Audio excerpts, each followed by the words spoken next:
Sasangkot siya na, Father. Oo, sakit ka lang. Madali yan, madali naman kung hita, i-pray ko lang yung dalawang hita. Good day guys! Dito, sisimulan na nating manira ng gamit. Paiinitin na naman natin ang ulo ni Mrs. Oh shit, not good. Tutal, mahilig naman sa kape, kaya ito, sisimulan natin magpainit ng ulo. Bruh.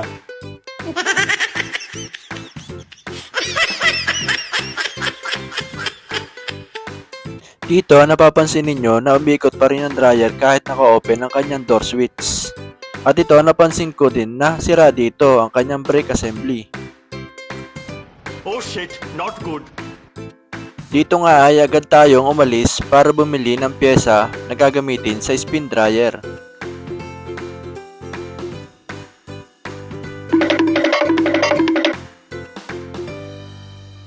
Buti guys, nakabalik tayo nang hindi nababasa dahil magandang panahon, hindi umuulan ngayon.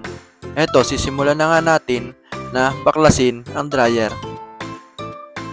Isa-isa natin dito tatanggalin ang mga tornilyo na nakakabit sa paligid ng dryer.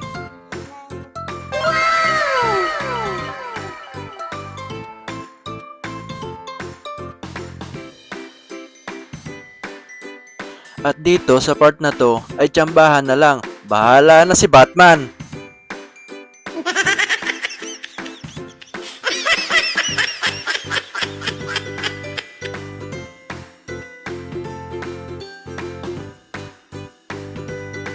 Dito sisimulan nating ikabit ang brake assembly na nabili natin.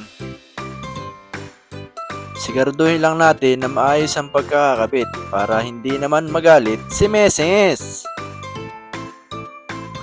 Tanggalin lang natin yung spring. Tapos yan, ipwesto na natin ng ganyan.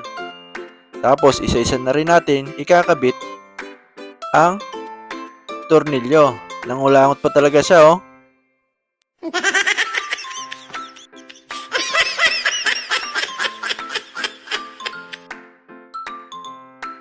Uy, paring Marjon, parang seryoso mo naman dyan. Seryoso na ba yan talaga? Totohanan na ba yan?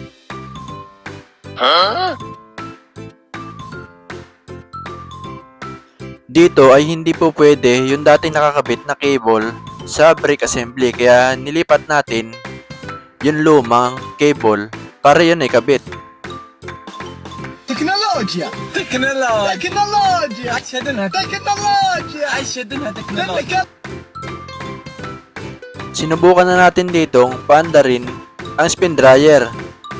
At ang problema, ayaw gumana. Hindi, gumagana. Gumagana. Ibig sabihin, effective yung mga pinaggagawa natin.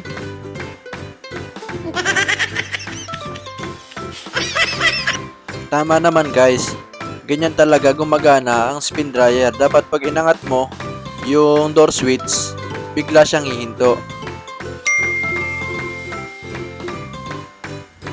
Okay na ba? Maganda naman yung naging resulta. Thank you guys.